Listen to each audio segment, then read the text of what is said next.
Again, welcome everybody.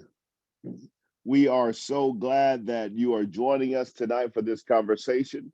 Justice and Beyond has been organizing now for about 10 years. And just so that you know, we are not dependent or led by one or two people, but we are led by what we call our pillar organizations. Those are individual people and organizations that have signed on to say they want to be a part of the vision casting and the planning of Justice and Beyond. And so we come together every Tuesday at noon to discuss what we're going to do next. We would love to have you as a pillar to be able to stand with us so that your voice can be heard, so that you know that we know that your voice is important. And so we continue to meet every Monday at 5 o'clock by way of Zoom. We hope to be back together one day soon in the same room again, but now we're committed to doing this as we always have been. And so with that said, we're going to go ahead and begin our conversation for tonight as we gather here together. And the topic of our conversation this evening is Sewerage and Water Board. And many of you are have concerns or questions that you want answered, and we're happy to have Councilman Joe Giarrusso. How you doing, Councilman? Good to see you. Good to see everybody tonight. Good to see you. Thanks for being here. And we have Ghassan Korban of the Sewerage and Water Board, the executive director, that is here with us tonight too. We're so glad that you're here tonight. Mr. Korban, thank you for being here with us tonight. How are you? I'm fine. Good evening, everyone. Great to be here. So thank you for the opportunity. All right. Thank you both for being here. And I know that we've got some other people on the call that are interested for various reasons. Some people from the Water Collaborative that are doing some great work that are here that may have some questions later too. And I know all of you will have questions. So we want to just hop right into it. I'm going to ask first, Councilman Giarrusso, would you kind of tell us just a little bit about your role as it pertains to Sewerage and Water Board and what the council is doing? I know you got to leave at 5:45, so we're going to kind of get you in this discussion and maybe get some questions for you before you leave. But how do you, what's your role as it pertains to Sewerage and Water Board? Sure. So I tell this story sometimes that, remember, we got elected in 2017 and then we didn't take office till 2018. And because there were so many of us who weren't elected, then we could meet in groups.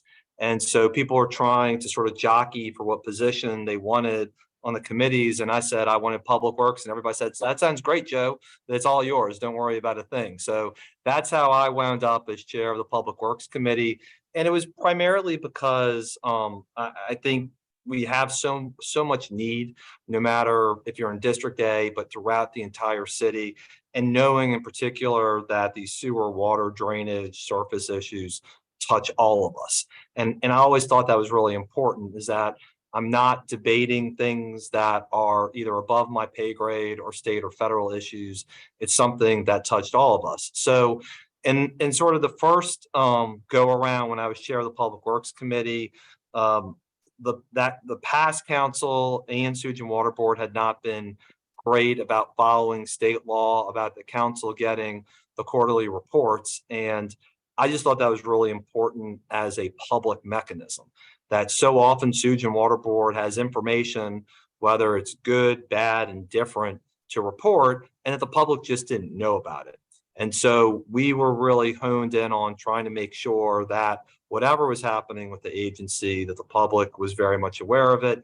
And two, you said this somewhat during your prayer, I really, contrary to popular belief, did not believe our job is to be contrarian to either the administration or to what Sewage and Water Board is doing. It's how we can work on some things together. And so, number one, the council is responsible for potentially raising rates or rolling Sewage and Water Board's villages forward, but we're also responsible for approving the bond issuances that Sewage and Water Board would have. So when Sewage and Water Board wants to raise money for their huge capital projects or take out a loan, like has happened with WIFIA, the council has to approve that. And I think in every single instance where Sewage and Water Board wanted to do something with its bonding capacity, both in my last term and in this one, the council has granted it. So I view that as being something that's important to make sure the systems are maintained correctly. And the other one too that's been incredibly important to me is both ends of the drainage system have to function properly, as well as sewer and water. And there's the two components of drainage are obviously the beginning of the system, the catch basins and the linear pipes have to be clean. That's the responsibility of Department of Public Works, but also the power has to work as well. And I think everybody remembers in 2017, before I was elected, before Ghassan and his team came aboard, there was a power failure, and the turbines combined are almost 400 years old. I want to say that one more time. The turbines combined are almost 400 years old. So we've been relying for far too long, decades and decades and decades, on infrastructure that is nearing its end life. So one of the things the administration, Sewage and Water Board, the council was very committed to working on was providing a new power source at the Sewage and Water Board site. And so the state has given some money to Sewage and Water Board. The city gave about $52 million to Sewage and Water Board to be able to do that. And what I think people should remember is when this thing comes online and hopefully the beginning of 2025, it will obviously be a much newer power source. It should be more reliable given the fact that it's so much younger and has very hardened lines both ways from a transmission and not a distribution source, but it's also be much cleaner. You'll burn about 7.5 million gallons of CO2 less per year as a result. So I thought that was important from both the aspect of we're aging infrastructure.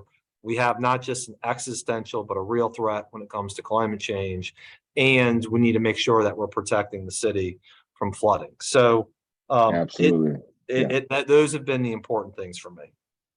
Thank you, Councilman. Definitely just an echo and what you said regarding climate change, and we have a renewable portfolio standard that we need to reach some goals by 2050, right? So this is one of those things that helps us get there. Mr. Korban, so glad that you're here. Can you explain to people just what your role is at Sewerage and Water Board and kind of that structure that people may not know about, and how the kind of the system of governance works and where you lie in that? Well, I'd start with the easy part and let's talk about my role as the executive director. Obviously, I took this role almost 5 years ago, back in September of 2018.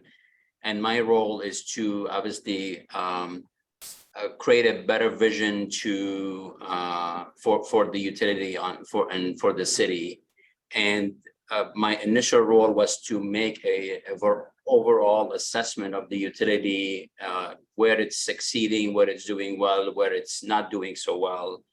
And it took us about a year to make that assessment. And ever since, every project that we thought was important to do, we committed to do, we promised to do, we are delivering on.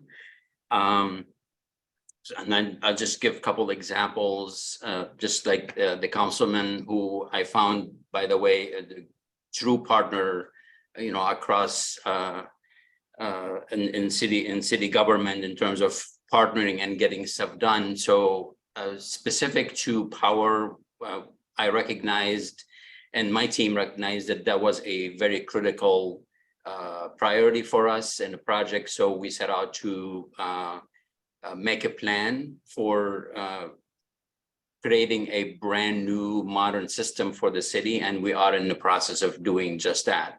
A new substation and a new redundant system that is would stand by the substation that Entergy would own and will be the primary source of power for many of the major drainage pumps across the city. Another issue that we've recognized as a must fix was the billing, and that's why we're here today. And we have been doing a lot of things to make that issue, and we'll break it down a bit throughout the session today, but just wanted you to know that we've made it a priority and we are delivering on a long-term solution with the smart meter program that is also had been launched and is ongoing and progressing. So I just want to throw those two critical projects as main priorities, and we have more, and hopefully we'll have an opportunity to maybe expand. But specific to the governance, as you know, and this is a very timely question, and BGR just came up with a report on that particular issue, outlining the fact that the Sewage and Water Board has 3 entities that governs it, and each has their own role and with minor or minimal overlap. And it starts with the state being the overarching governance agency, or state agency rather. We are a municipal subdivision established by the state.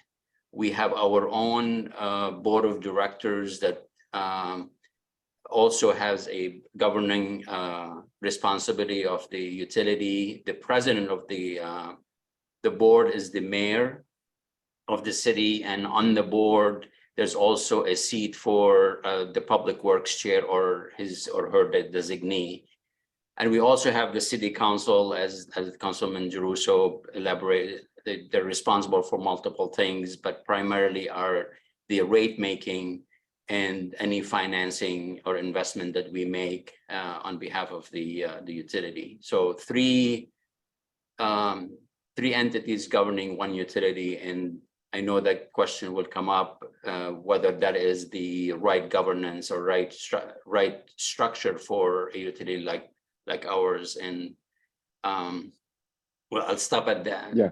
For now, I'll stop at that. But then that just gives you a brief overlook of who govern us and how. Thank you. I think that was very clear, and helps us understand a lot more. But I'm wondering, so, and that, as you said, leads into my next question. So I don't know how many people know, but that model, or that system of governance where the state legislature has such a key role, was developed over 100 years ago when the yellow fever epidemic took place. And it was established by a citizens committee that said, hey, we want the legislature to be over this. And some are questioning that model and that system now for something that happened over 100 years ago. What makes the legislators want to continue with that control, and what makes Sewage and Water Board think that is still the same system that needs to be in place, even though it came about 100 years ago and for a very specific reason and purpose? Maybe I'll let the councilman take a first crack at this, and I'll share some thoughts. So that's Ghassan's polite way of saying that's a political question. So I'm going to wade into those deep waters. You know, I think you're right. I think Reverend Manning, part of it too was also, given the fact that there was such demand at that time, the feeling was that the state was in a better position to undertake this task as opposed to the city.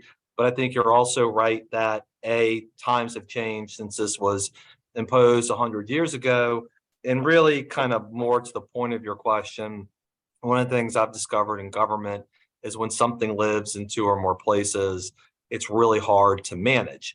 And some of that is also not the fault of Sewage and Water Board. About 20, 30 years ago, citizens were asked for, I think, a drainage renewal, and it didn't pass. So the city pulled apart the responsibilities and put some of the responsibility, most of it, in Department of Public Works, and then some of it in Sewage and Water Board. I think you sort of began the session with what are some of the things maybe we should look at as walkaways. And one of them I know that's being actively discussed right now is merging those drainage systems back together. I kind of think if we're going to get this process to coming back to the city at some point, and whether or not that's as departments, whether or not that's the council, whether or not that's a public benefit corporation or something else, we got to start with some of the things that are lower hanging fruit. And by having this drainage live in two separate places and having the departments fight over funding and what belongs to who doesn't work very well. So I will be the first to say that it is not an ideal system, number one. And number two, I think we're on a path to try and do some things. I don't know to yet start wresting control from the state, but to start doing some things to let the state know that I think we're ready to start bringing this back in house. Okay. Okay. All right. Mr. Korban. Well, I think I'm going to lean on the objective opinion or conclusion that the BGR came up with, and stating that the current system is flawed and needs a deep dive and worthy of looking at alternatives. They've offered two alternatives that simplifies a very complicated and complex governing structure, and I welcome that with open arms. I think the time has come to take this governance issue seriously and do something about it. And I think it's worthy of everybody's attention and all the policymakers who can make a decision regarding this and visit it. I do agree with the low-hanging fruit. We are discussing the consolidation concept in good faith. I think it makes sense for it to be owned by one entity, and I've agreed wholeheartedly to take that on because it was ours in the first place. So taking on the piece we lost 20, 30 years ago is, it makes sense. But with that comes the need for funding for that piece, only because the city is not doing what they need to do because of lack of funding. Passing it on to us and consolidate without funding will do nobody any good, and will do everybody disservice really by just having higher expectations that are based on really no good foundation. So I think a good conversation should be had relative to funding that significant part of the drainage system and do it right. And we have lots of very good professional ideas of how to do that moving forward. Understood. Thank you. What always is and should be at the center of what citizens are feeling right now, and a lot of concerns as we kind of frame this tonight, has to do with billing issues. And I think that we all can admit that although maybe possibly billing issues have gotten better, they're not totally resolved. And so one has to ask, is the legislature's involvement, does that have any impact on the billing issues? A no or yes, or if so, how? If not, why not? And let's just toss that out there. Does the legislature have any impact on the billing issues that we see? I don't believe so. I think it's a function of the system itself, and how flawed it is in terms of how manual it is, and how it relies on a lot of steps that are riddled with opportunities for error. And if I may just break down the entire billing process for a minute. So it's a three phases or three steps that have to be done and done right for a bill to be delivered with accuracy and timeliness. So you have the actual reading of the meters, right, which we have 140,000 of them throughout the city. So on a monthly basis, in theory, we have to read 140,000 meters, and we have to read them accurately, and we have to input that read into a handheld piece of equipment correctly. Then you move to the next step, which interfacing with the Cogsdale system, the one that was purchased back in 2016 as the billing system. And that piece has to be seamless and has to be done perfect. And I can tell you the system that we bought and we inherited is average or below. It was a very mediocre piece of software that we purchased and invested a lot of money in. But then you got the third piece, which is actually the manufacturing of the bill itself, developing the bill, printing it and delivering it. So we have worked recently on fixing the actual printing delivery. So that has been managed, because we used to rely on 100-year-old printers that broke every other day, and which created a lot of delays in delivering the bills. The Cogsdale piece has been fairly, like I said, average. It hasn't been the issue. The issue has been the ability to read accurately and input the numbers accurately, which has been extremely challenging. And that's why we created an intermediate fix for that issue as we wait for smart meters. And I'm gonna stop and maybe explain that process in a minute, but I'm gonna obviously allow the councilman to weigh in on that. So I agree with Ghassan. I don't think the legislature is to blame for that or is responsible. I would expound though on the second point that the executive director makes, which is, remember in 2017 or the end of 2016, when Cogsdale was purchased, the software that sits on top of the equipment, we were also supposed to start the smart meters at the same time.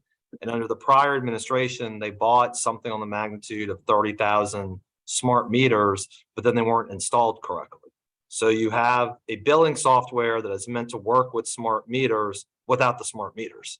And so that really, I think, caused havoc from the outset, and frankly, just has not been able to catch up with it, which is why you hear the agency talk so much about smart metering. And look, in theory, when smart metering works correctly, and I know we've seen stories in other places where it has failed, but when it works correctly, you eliminate human error and the problems that necessarily you're seeing from all these different points that Ghassan is describing, from reading the meter to being entered, to a bill being generated, to a bill being mailed, all again, in theory, when the meter is properly functioning and that things are being automated in that way, the hope is customers are getting a more accurate bill rather than one that can change based on an estimated or wrong actual reading. Let me ask this: how far are we away from what is that? 130,000 households having those smart meters? So the quick answer is the last meter to be swapped and enjoy the benefit of smart meter is about 3 years out. So that's the last meter. Mm-hmm. The first meter that would enjoy the benefits is likely to be in the end of this year or the beginning of the first quarter of next year. So let me explain a little bit about the project has started. Okay, we don't have the entire amount, entire funding in place, but we have enough to launch the project, and it's actually happening. The main components that we're focusing on now is the infrastructure behind basically the common components, meaning I'm going to call it the antennas that would allow the meter to communicate with a central location to generate a bill. So we're focusing on building antennas. We're on track. There's about 9 out of the 12 that have been constructed. We're also working on the interfacing of all the software that the councilman was talking about, the Cogsdale with the smart meter software, those speaking seamlessly and flawlessly. So we're taking every step as cautiously as we can, as intentionally as we can. So when we roll out and we swap the first meter and we turn that switch on for that 1 meter, it will work. It will work well, because we have learned the good practices from other communities. We also learned and been warned and cautioned about all the missteps that cities have taken and suffered. So the system could work beautifully, but it also could break and could create a lot of issues for us. So we're trying to be very, very methodical about doing it right and seamless. So I know that's a long answer to a short one, but the idea here is to, every time we're gonna do it one route at a time. And every time a route is finished, that route will be turned on and will enjoy the benefit of smart meter instantly. So Okay. first quarter will have smart meter implementation and you'll have the benefits. And then the second route that is swapped will start enjoying it, and so on and so forth until the last meter, which is again in 3 years. So let me ask you this: is the city direly in need of meter readers at this point? And are we just deficient in the number of meter readers that we have? So that has been a challenge from my first day on the job. It's a very tough job to perform, and we really practically lose meter readers as fast as we hire them. And then at one point we had on the books budgeted 40 positions for meter reading. And then I realized that that's not sufficient, so we increased it up to 60. So in 2019 or early 2020, the budget include 20 additional meter readers. Well, only to find out, obviously coinciding with COVID and what have you, only to find out that it is very difficult to hire 60, much less to maintain and sustain that level. So we've came to the conclusion toward the middle of last year that it is a constant uphill battle to rely on the intent to read 140,000 meters every month. So what we've decided earlier or in the late part of last year to divvy up the meters in half, okay, 50% each in each pile basically. And we decided to read every meter every other month, okay, each meter every other month. So, and when we started in November, we took the first 50% and we read them all, actually 97% of them. And then the next month we read the other 50%. And by now we have 3 solid reads for each and every meter that we've touched. And the reason we did that is because we thought we could maintain a level or a number of meter readers that would allow us to do that. And that has been proven accurate. So we're able to read almost 100% of meters every other month, which allows the calculation of the estimates in between every other month to be more accurate, because now that's relying on the solid reads that we are creating by reading the meters. It's not a 100% perfect system, but it's certainly proving better results than in the past. Absolutely. Okay. Thank you for that. Thank you for that, Mr. Korban. Let me ask this. First of all, I want to pause because I know that Councilman Giarrusso has to leave at 5:45. So I want to see if there are any questions for the councilman before he has to get off the line. So I don't know if Valerie is fielding those questions. Valerie, you here? Maybe not.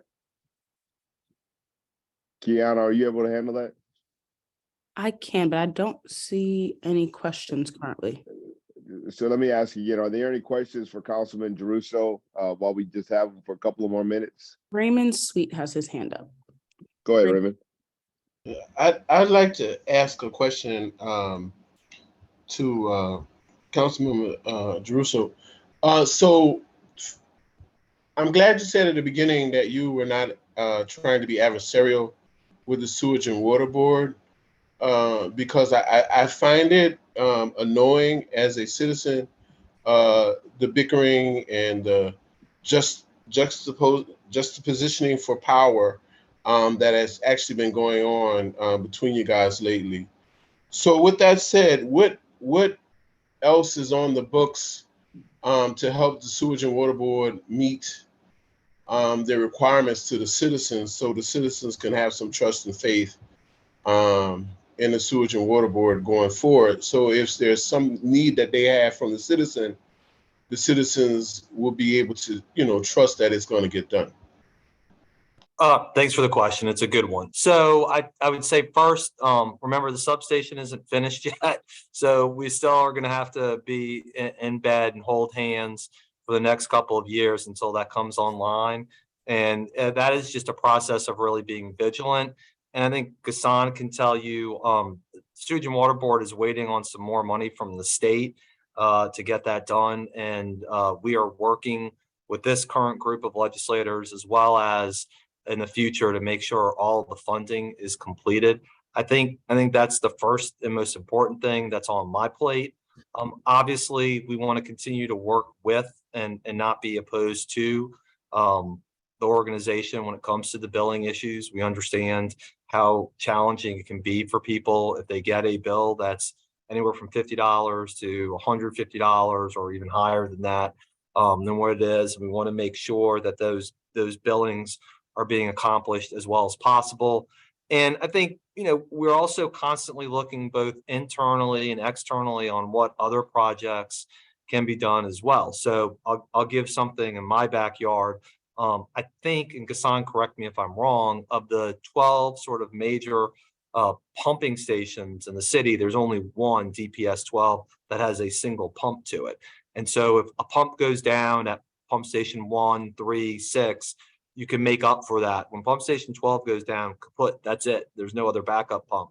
So how we can work together on trying to provide other things they need. And then the last one, I would say, is also trying to work with Sewage and Water Board and Department of Public Works and the city on green infrastructure measures and resiliency as well. So whether that's through Crew of Red Beans, whether that's through Community Lighthouse Program, those things wind up helping Sewage and Water Board, either in terms of keeping power on, obviously, for people who are affected, but also what we can do in terms of trying to help Sewage and Water Board with the green infrastructure, because relying on gray alone is not going to get it done.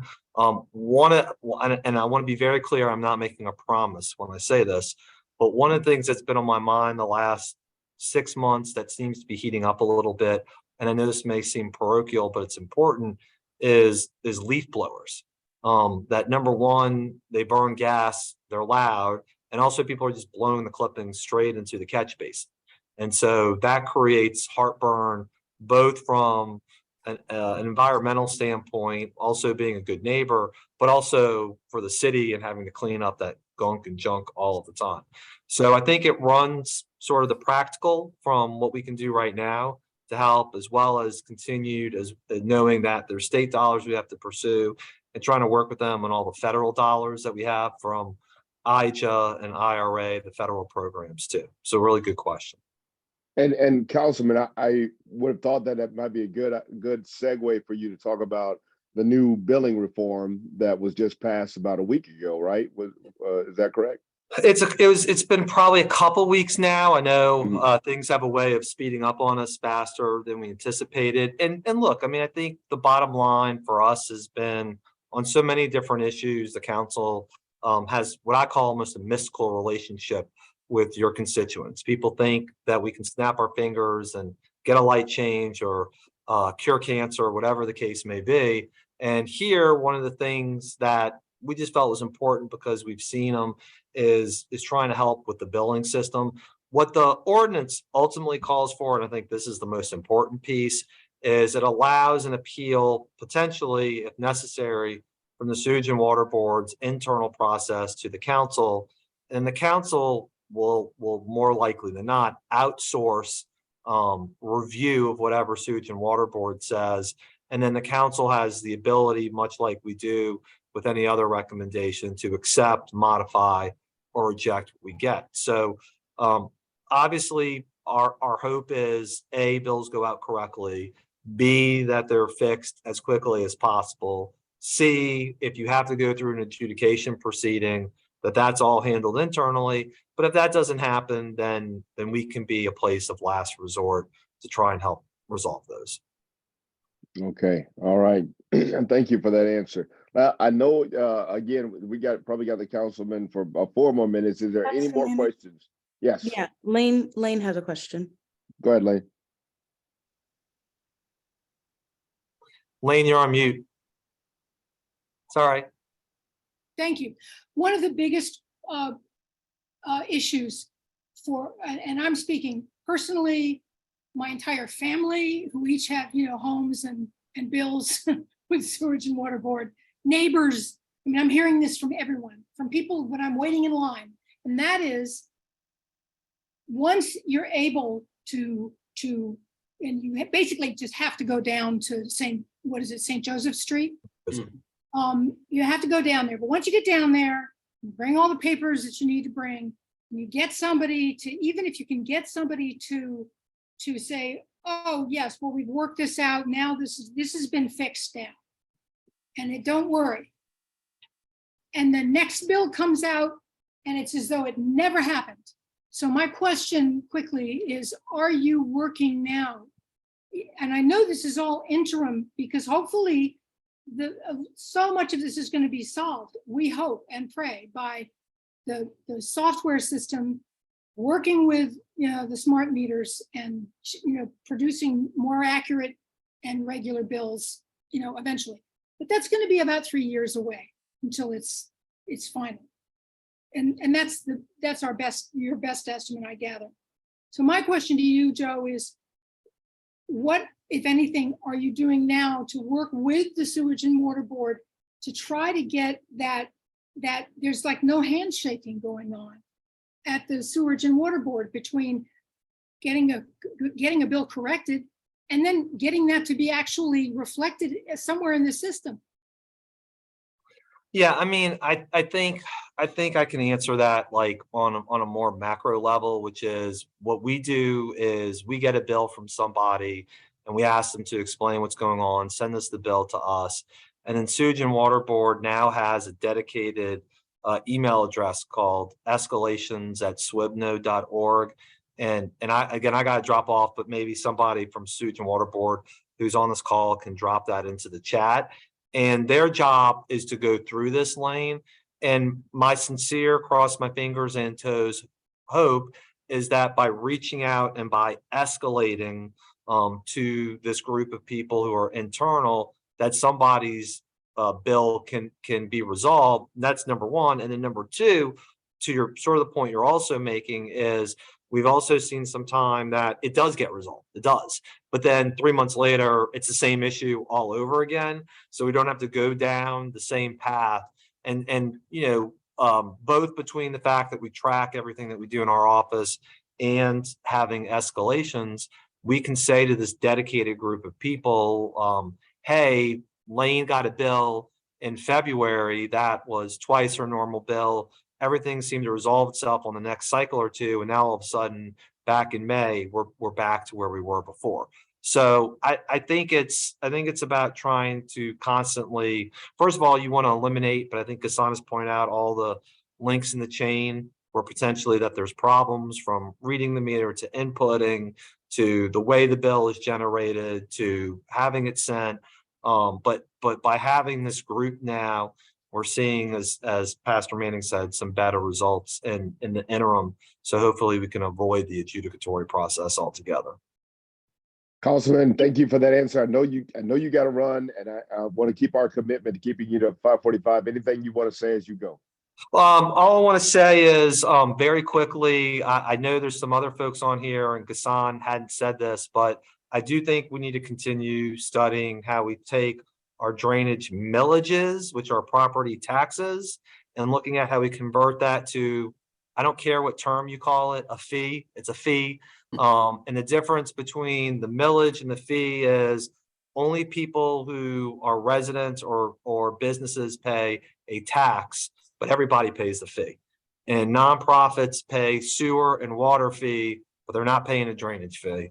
And I think Reverend Manning makes an excellent point that if we want to start relieving burden from customers and from people in the city, that we need to get everybody on board and invested in paying this fee structure of Sewage and Water Board, so everybody's bearing the burden, not just the people on this call. All right. Thank you, Councilman. Right. We appreciate you being here and all you do. Thank you all so much. Thank you all for inviting me. Have a great evening. Take care. Talk to you soon. Bye-bye. Bye-bye. Before we go to some more questions from our participants tonight, Mr. Korban, I want to turn back to you, because what we knew in 2018 is that some of the biggest contributors to the delinquency of to bills not being paid were businesses that had somewhere in the realm of $3 million of unpaid bills. And that has to in some way contribute to the way that Sewage and Water Board operates or is able to operate. Have we been able to collect those funds that were due us from those businesses since 2018? Has that amount, those $3 million, decreased?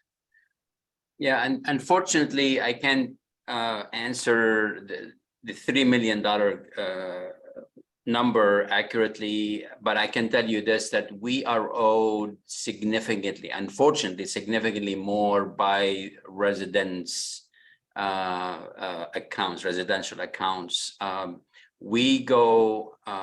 spend a lot of time with delinquent business accounts myself and my CFO, and I know others get involved seeking those large sums of money that are owed to us.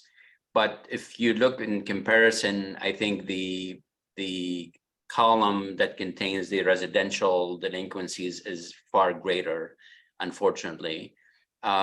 We are doing everything we can to bring whoever it is, whether it's commercial or residential, who happens to be delinquent to come to the table and see what we can do to, I guess, meet halfway, so to speak, and allow people to go on a payment plan or whatever. Let us go through your account. Let us figure out if we wronged you, we'll do right by you. But just come and talk to us, and let's get in a better place for the customer and for the utility that is in much need for revenue. But rest assured, I myself spend a lot of time dealing with delinquent accounts specific to businesses, because I think it's important to do that and hold them accountable. And because most of them are not inactive accounts, they are actively operating and ignoring their bills, and I think that's wrong, and that's why I spend a lot of time pursuing those monies. And yeah, and I get that, but also too, you know, we are promoters of justice and equity, and really want to lift up the voices of those who are still impacted by the pandemic, and are at a place where, you know, are not able to pay those bills and not able to catch up from the arrears that they accumulated through the pandemic. What do you say to people like that, who just, you know, a lot of us on this call are people that feel that water is a right, and that there should be no cutoffs for people, especially our disabled people, our senior citizens. You know, I know you talked about a payment plan that's there, but what else? You know, what is the numbers of cutoffs that we're seeing in the city of New Orleans on a regular basis? So I think it's a very great topic to discuss, and thank you for allowing me to maybe share a couple of things about how we recognize the challenge associated with a water bill that is met against grocery bills and housing. And we know we've studied the poverty and the conditions that, you know, some of us in the city live in, and we recognize that the percentage of our folks who live below poverty line is very high. It's higher than many cities, unfortunately. So we know it's a challenge, and we're working very hard on creating an assistance program that allows us to be thoughtful of helping those folks who deserve water. They need access to water, but should not be challenged and their lives turned upside down because the cost of water, right? One thing we did last year right after the pandemic, the federal government offered assistance program to all cities and all utilities across the nation. And the state of Louisiana received a large sum of money, and that was through a pilot program that mimics the assistance program that the energy providers enjoy and have enjoyed for years. And in partnership with Toll Community, and I know Thelma, I may have seen Thelma's name or on this call, so I hope she's still here. And because I want to give her a big shout out to her and her team for maximizing and using every dollar that came allocated to the city and use it up on behalf of our customers, meaning they took the funds and paid us on behalf of the customers and brought them from being delinquent or from being behind to good standing. I want to say $1.3 to $1.5 million worth of assistance. And I can tell you, and again, kudos to Thelma and her team, we are the only community in the state who have used the money and use it on our behalf of our customers. Now we're waiting to see if we can grab money from other communities who are not interested in that assistance program, and making sure that maybe we can divert it to this city before it risks leaving the state and go to another state. I just had a conversation with the EPA, and that's exactly that's where the intent is, to look at the unused funds and take it from one state and give it to other states. So we're going to do everything we can to keep that money not only in the state of Louisiana, but in the city of New Orleans, so we can maximize and help more people that need help. Absolutely. If other places are not going to use it, indeed, grab it, get it here, because there are throngs and scores of people that need it here. And so it should not just remain sitting there. Thank you for that answer. And let me turn to some questions from our participants tonight to see if any of you, while we have an opportunity to talk to Executive Director of Sewerage Water Board, what's on your mind tonight? What questions do you have? Let's hear from you. Let's see, Kiana, can you? Miss Pastor Manning. Oh, Valerie. Hey, Valerie. Yes, I don't see any questions in the chat, so maybe if anyone have any question or comments, concerns, please. Yeah, please just raise your hand, and Pastor Manning will see it. And all right, any questions? Go ahead and use your reaction button to raise your hand so that we can see that you have a question, or just speak up at this time. Hi, Reverend Manning, this is Betty DeMarco. Hi. Thank you so much, Sewerage and Water Board and people, for coming to spend this time with us. We really appreciate it. This doesn't have to do with billing, but I see Ariane Livaday on the call. The people in my neighborhood of Carrollton, the Leonidas neighborhood, are still having such a problem with that turbine 5. Spraying oil and making all kinds of noise for the residents on Spruce and Leonidas. And I know I just saw something the other day from one of your people that talked about waiting on GE to get a report. And I know you probably are not ready to even have that conversation this evening, but it would be something that I would love to get back with you on. Because every time the residents on Spruce clean their cars, more oil comes from turbine 5 all over the cars. So I can't imagine that this has been going on for about 10 years before you guys were here. But I hope that there is something that we can do and not have to wait until 2025 when the energy system is there. So any comments, or get back with me later about it, would be appreciated. No, I'm happy to comment on this and appreciate the opportunity. So this is a very, very tough situation we're in, and it truly is a very challenging situation for many reasons. So let me just maybe break it down. We'll talk about the noise quickly. I know the noise is generated by either the turbine, which is specifically turbine 5, as well as the the 5 generators that are located across the street from not probably you, but many residents those were insanely loud. And we had spent significant amount of money to mitigate that noise by adding and making a lot of modifications to those machines, who we know will be discarded sooner rather than later. But nonetheless, respecting the neighbors and recognizing the deficiency of the quality of life we're creating, we've spent the money and we've reduced the noise. The oil issue, it occurred about 10 years ago, and the thought at the time that it was maybe remedied, and it stopped for a significant amount of time, and it resurfaced or started reoccurring about a year ago or so. And in response to that, we knew it was wrong. We weren't sure what the source is, but surmised that it was turbine 5.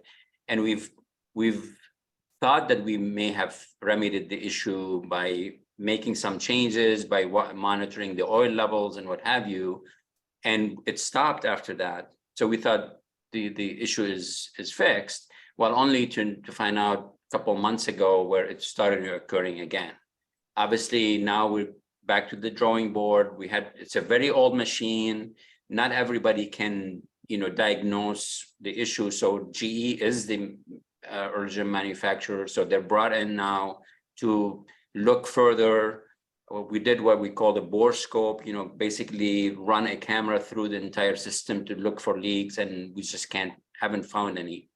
So all this to say that it's going to take a while to find out exactly what's going on, find the solution to that, and then implement it. So unfortunately, it's going to take time. And in the meanwhile, what we're doing to when we can is avoid using that turbine. So we've spent another, again, money that we didn't have to fix what we call frequency changers. These are adapters that had been kind of degrading for years. We've been reinvested in those, we fixed those, and now we're relying on those during dry weather days. So we are using frequency changers, meaning using the energy power and to power whatever we need to power during dry weather days. On a rainy day, unfortunately, we have to rely on the T5, and unfortunately, as unpredictable as it is, it may cause more droplets to happen or appear, and then we're going to go back and either answer claims, do whatever we need to make the situation right, by either power washing, by paying for claims that are filed due to those incidents. But unfortunately, it's going to be an ongoing situation until we have intermediate fix, and finally using the substation and then decommission these problem turbines. Okay, thank you. Thank you for that. Next, we have Ms. Lane. Ms. Lane, then we have Ms. Holly. Can we go with Holly first, because I know Lane had a question earlier. So let's No, I didn't realize that Holly still had a question. All right, go ahead, Holly. Yeah, I'm sorry. I just had one quick question. I think that it was touched on, but I just wanted to make sure. I have two actually. One, will the new smart meters work with the existing software that was implemented? And two, how are you deciding where the meters are getting implemented first? The answer to the first question is yes. That's how it's being designed. So all the folks associated with each of the softwares are sitting together and making sure that the interface is feasible and seamless and all that. So again, we're spending a lot of time making sure that is very critical, because if they can't talk to each other, the whole system is a waste. Relative to the routes and the prioritization, it's going to be how we read the meters and routes. So we have 20 routes every month, or 20 days. I'm speaking here. We have 20 days, and every day has a specific number of routes associated with it.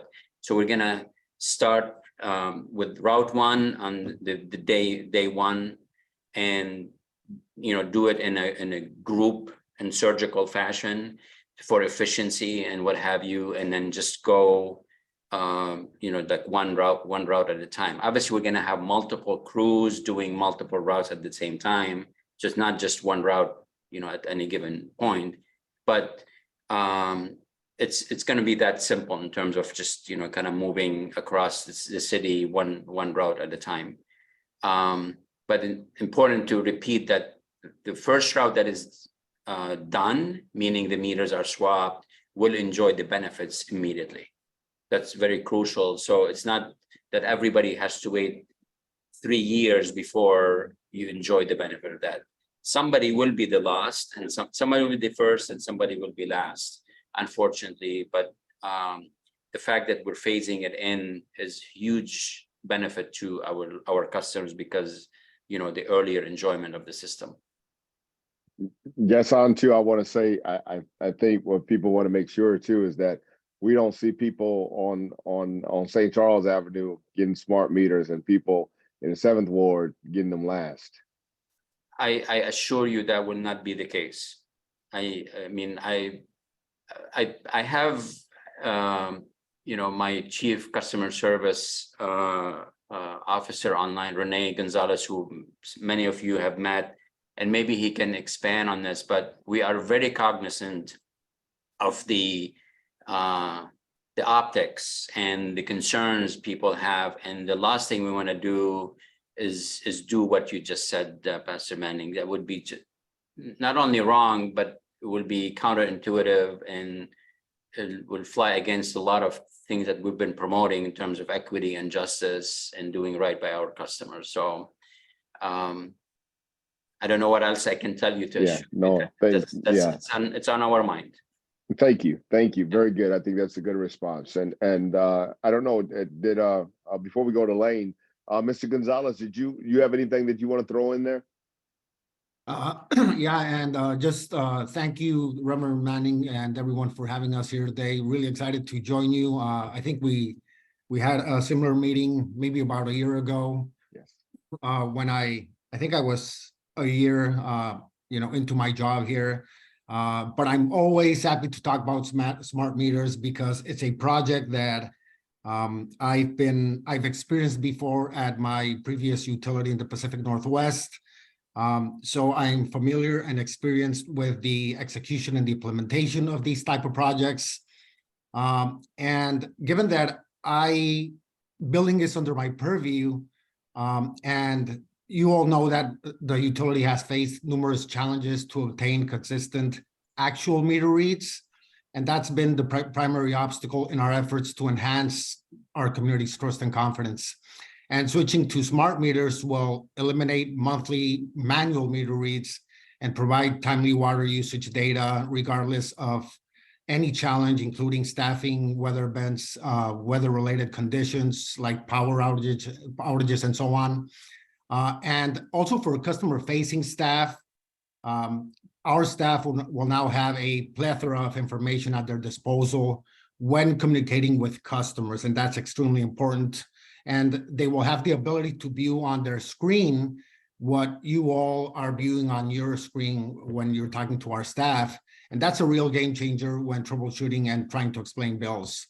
Also, threshold alerts will empower customers to have greater control over their consumption and their spending, their usage, especially important during these challenging economic times.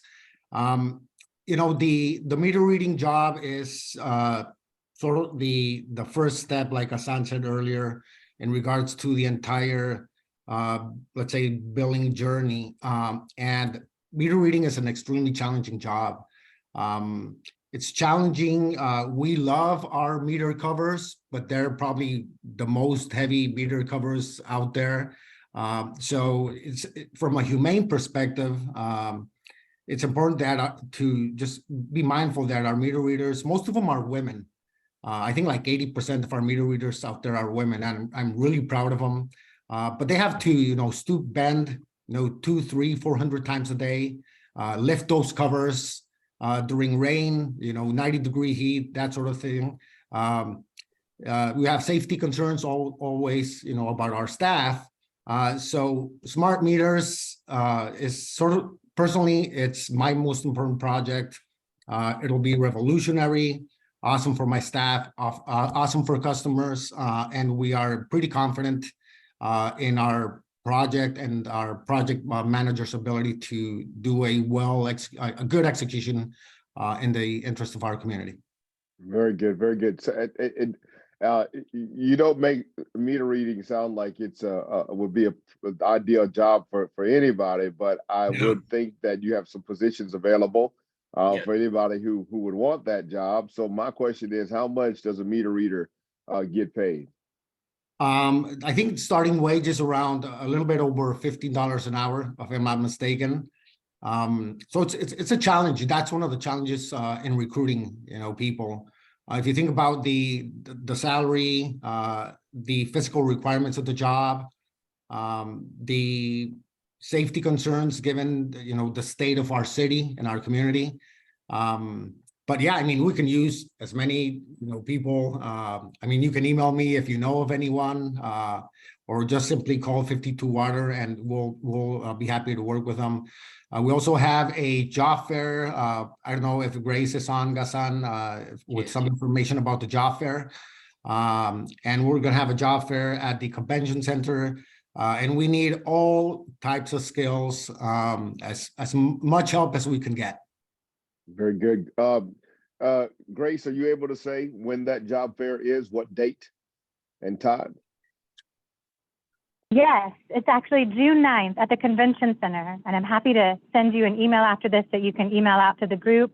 You can look for the promotions on our social media. We're going to have billboards around town, so we definitely want to see everyone at the Convention Center, June 9th, Friday, 9 to 5. Thank you for the opportunity for us to promote that. Thank you, Grace. Appreciate that. All right, let's go. Pastor Manny, we also have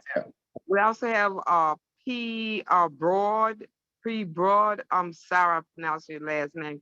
It's a P, then it's a BRAUD. They had their hand up as well. After Miss Lane, it was them. Okay, all right. So Lane, you go first, and then P Broad after that. Lane, go ahead.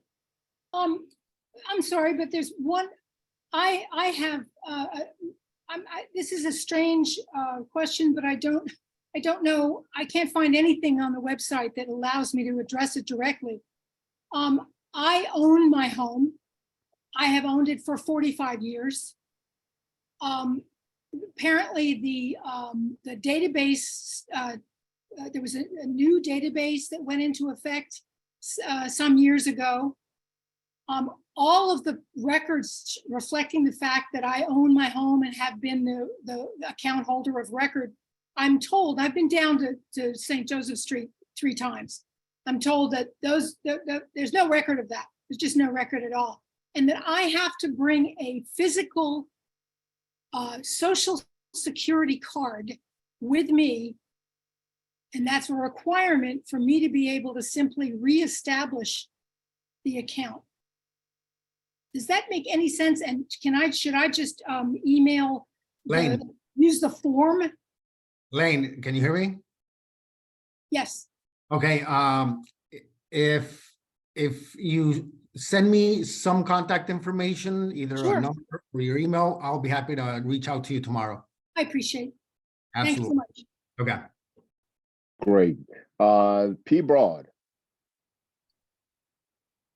Hey, thanks for having me today and allowing me to ask some questions here. I'll go real quick. So this might kind of sound crazy, but I was wondering, it sounds like a lot of outstanding back payments due by residents, tough to get them to pay, and collections is hard. Does the Sewerage and Water Board analyze this data geographically and see if there are some pockets in the city where there's more or less, back due payments? And then if they do that, are they able to use that in prioritizing like repairs in the city, right? We have, some people, maybe certain areas always paying their bills on time, then other areas, maybe, majority of the people not paying their bills. does it make sense, and is it even feasible? I know it's kind of sounds terrible, but to like prioritize the repair of the system where we have active utilization of like paying members. Thank you. I guess the answer would be no. We wouldn't do that. We may have the ability to, I guess, create a heat map, so to speak, of where the delinquency accounts exist. But that would be, in my opinion, the wrong way to approach maintaining our infrastructure, which is in dire need, and we just respond to it based on priorities, based on severity, on how critical it is. So I'm just going to leave it at that. All right. Yeah, thank you for that answer. Val, is there another question? Yes, I have a question, Pastor Manny. Okay, I want to piggyback on Miss Betty. Inquires about around uptown, around Leanna's, and uptown around Leanna's area, Carrollton area, or where that sound comes from, and the oil. Can any way possible that you all can give an update or keep the residents in that area updated on the progress of the oil spill, on the noise, how far you all have corrected issue, that problem? Can you all do that for the neighbors and for the community, please? Not only we can, and I can tell you that we have been doing that. Grace takes that role very seriously. And then we have learned to ascertain what is meaningful and what's relevant. And we've been communicating as timely as possible relative to when the T5, for example, would be turned on. So prior to turning it on, we would inform the neighbors when we would be needing the EMDs, the 5 generators. We would share that as well. So we're in constant communication. Unfortunately, we cannot meet the legitimate expectations of the neighbor in terms of how fast we can make a repair or remedy the issue. And so that's obviously, it's a constant source of angst and trepidation for them, understandably so. But we are in constant communication relative to what we do, progress of the investigation, the solutions, the timeliness. We even share costs. So I think we've been as communicative as we can possibly be. Thank you, Ghassan. Let me ask this question. Thank you. Thank you, Val. Let me ask this question okay, because I know we have members of the needs. water. We have members of the Water Collaborative on here. Ghassan, I want to know what is the Sewage and Water Board's thought about. I know Councilman Giarrusso shared his thoughts about the water fee that's being proposed. What is Sewage and Water Board's understanding and thoughts about that water fee, and is it something that is welcomed, and or is it, just kind of share your input about that as Councilman did. Absolutely, thank you. I think we're fairly aligned with, at least I am, with Councilman Giarrusso's stance or position. Not only we welcome it, we urge it. I think it's way too, we're far behind relative to a model that has worked tremendously well across the nation. 25 years ago, cities have implemented this stormwater fee as a way to manage water and collect the cost of that across very equitably and fairly across the cities that they serve. Currently, we are providing a service to 100% of the city and its residents and visitors and businesses, but only less than half contribute to that via the current millages that support our drainage efforts. We collect about $60 million a year, and it's all consumed just for operating and maintenance. We have no money whatsoever to invest in any capital improvements.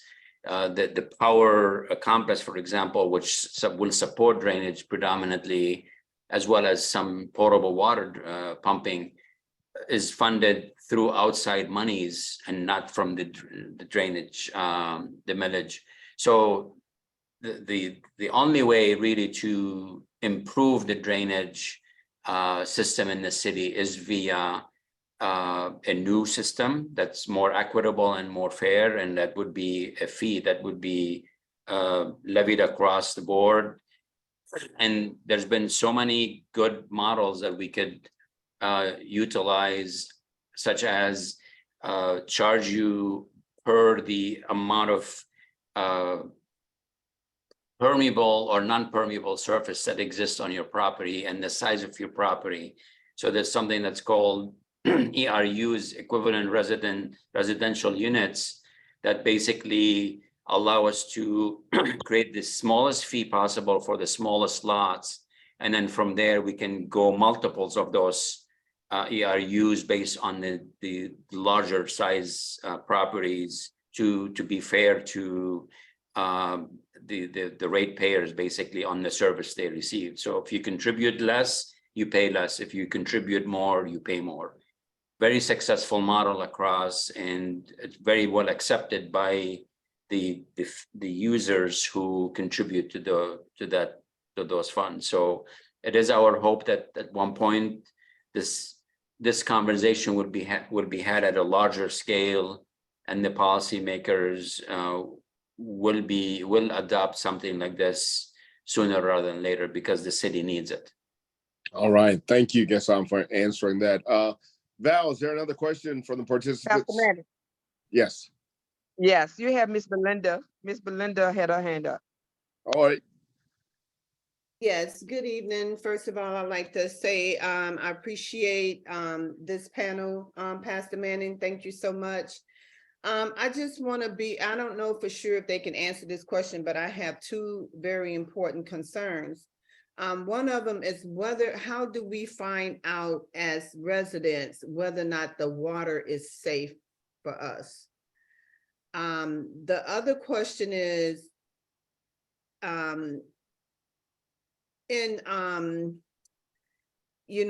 there is some, I'm always concerned about prison. I'm getting calls that water is contaminated in facilities and prison facilities.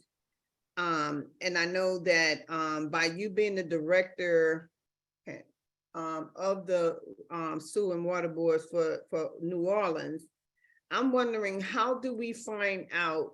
Who do we talk to? What is it, OSHA? Where do we file these complaints when people are telling me that the water, there's no running water in these prison facilities and that the water is contaminated?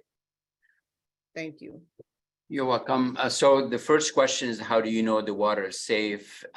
You know that because we test it thousands of times a year. So we have a testing system that's guided and mandated by the EPA at the federal level and by Louisiana Department of Health to have constant testing at the source and at the endpoint of the system to make sure that it is safe and meets all the EPA's regulations. So you will be receiving a quality report on that, hopefully in June, via a pamphlet or a brochure that you will receive in the mail, and it will have a lot of valuable information that speaks to the quality and the testing and the compliance that we go through relative to that.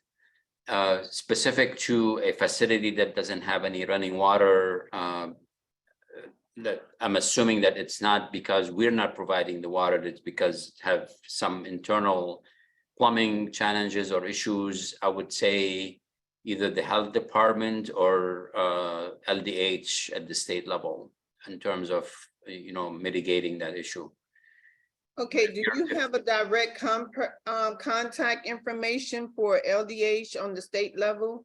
not offhand. I don't know if Grace, you can look that up, but we're happy to furnish Pastor Manning with that information. Maybe he can distribute that information to you at a later date. But we will definitely share that with you, very shortly. Thank you. Yeah, thank you. We will make sure that you guys get the jobs information, the BGR report, and now the LDH contact. No problem. Thank you so much. Let me ask this too. Let me just say this, Ghassan. I know that there are many people that are concerned that and I want to make sure I get the terminology correct, that the whip that carries the water from the street into people's homes, that it's still in many cases, in many homes, because they're older, because the infrastructure is old, are still made of lead, and those lead whips have not been replaced. Is this an issue as it relates to the whether our water is toxic or not? There's a concern that it is because those whips have not been replaced, and at some time I thought maybe the city was actively replacing those for people if they called.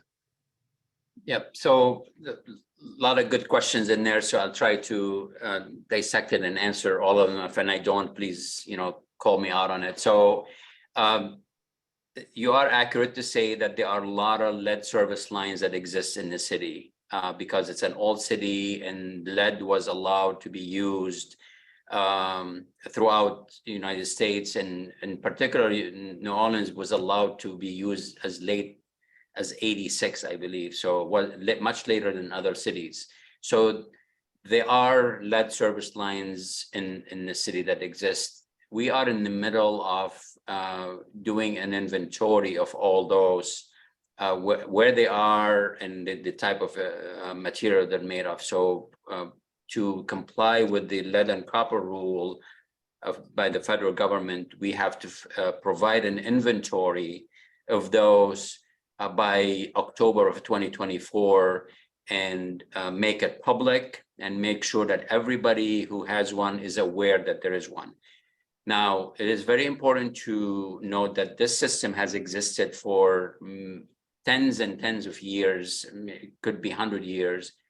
And what we do as a utility, we treat the water itself has no lead. The source doesn't have lead. The water that we produce and enter into that line does not have any lead. But what we do as we make the water and we purify it, we treat it with material that is not harmful at all, and it's all sanctioned and it's all engineered to coat the inside of the service line and create a film. And by doing so, we're creating a barrier between the lead and the water to reduce, if not eliminate, the leaching of the lead in water. That works because we have testing samples in people's homes, looking for levels of lead to make sure that it does not exceed the allowable threshold, which is 15 parts per million. So that protection currently exists and will continue to exist for an unforeseeable future, because the next step, meaningful step, is to start replacing those lines from the main all the way to the homes, because that is the only way to eliminate the risk entirely. So while we have a very small program now that if we encounter one, we will replace it. If you call me as a resident or as a homeowner rather, and you say, I'm going to replace my portion that I'm responsible for from the home to the meter, I will commit to you that I will replace the other section that goes from the meter to the main. And by doing so, we're removing the entire risk associated with that service line. What we intend to do is in October of 2024 is to produce a plan of how the city intends to replace. It could be 20,000, we could have 50,000 throughout the city. And once we have that inventory in hand, there's available funding at the state level that came through the federal dollars through the IJA, the federal dollars that were created by the administration to support this particular program of removing lead service lines. But that's going to be years in the making, right? Years to accomplish all that. So in the meantime, we're going to continue the protection, and we always urge people to use some filtration mechanism in their homes, especially if they have children that are 6 years or younger, if they are pregnant, if they are women who are likely to be pregnant. Any of those populations should be protected as an additional layer of protection via some kind of filtration process, the filter or a pitcher that has that filter that captures 99% of the lead that may exist in the water. Very good. Thank you for that answer. Listen, everybody, we're going to have to leave it there. I'm going to give Mr. Ghassan Korban a chance just to leave us with some final thoughts of maybe goals or whatever that he wants to share with us as we begin to close our time together. Ghassan, you want to share some closing thoughts? Well, thank you. And again, I want to emphasize that, we're a utility that is fully transparent. That's been one of our main pillars since we started this job as a team. We are doing a lot of great things for the city. A lot of improvements are happening. We know and recognize that the billing issue is kind of dwarfing or eclipsing all the good things. And we will not rest until that issue is resolved, so we can continue to focus on the other critical issues such as lead in water and removing the lead service lines, improving power, improving the maintenance of the surface cuts throughout the city, and just improving the quality of life for our city. So we appreciate your patience, your genuine feedback that you can offer, and help us help you. Tell us what we're missing, what we're not doing right, and we're happy to adjust and respond to any genuine and healthy feedback from our community. So thank you for the opportunity. I have a serious issue with billing right now. So is there any way I can get a good contact number? Because I've called multiple times. I went down to the St. Joseph office. It's your lucky day because we have the head of the customer service online, and you can contact Renee. Renee, if you want to give maybe your I posted my email on the chat. So if someone, so my email, it's R Gonzalez. You can email me directly, and my email is also on our website. And if you send me an email, I'll be happy to work with you to resolve your concern to resolution. Okay, thank you. I'll do it tomorrow. R Gonzalez on your website? Yes, ma'am. Do you want to give your entire email, Renee? It's rgonzalez@swbno.org. Thank you so much.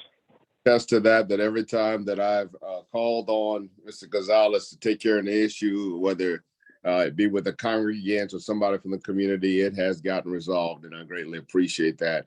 Greatly appreciate both all of you, Grace and Renee and Ghassan. Thank you for always showing up when we call upon you, because what we need, as what you've said, is transparency, accountability, and for us to work together to resolve the issues that we now see in our community in order that we might make New Orleans better. So thank you for showing up tonight. We appreciate it. And we're going to close with some any announcements that anybody has to alert us to any events that we need to show up for, or any actions that are happening that we need to be aware of in the city. Any announcements? Yes, Pastor, I would like to go first. Thank you so much, Pastor, again, for giving us this opportunity for such a great presentation on this evening. But my announcement is very urgent. On tomorrow, I just put it in the chat. I also put the link in the chat for everyone that that would share that this is a very necessary and important pack the courtroom at the Eastern District Court. And I just put that information in there. It's tomorrow morning at 9 a.m. at the Eastern District Court. The address and everything is there. It's very important. It's going to be in regards to police brutality, how our communities are being policed, racial profiling, just a mirage of things that we're concerned about here in the state of Louisiana.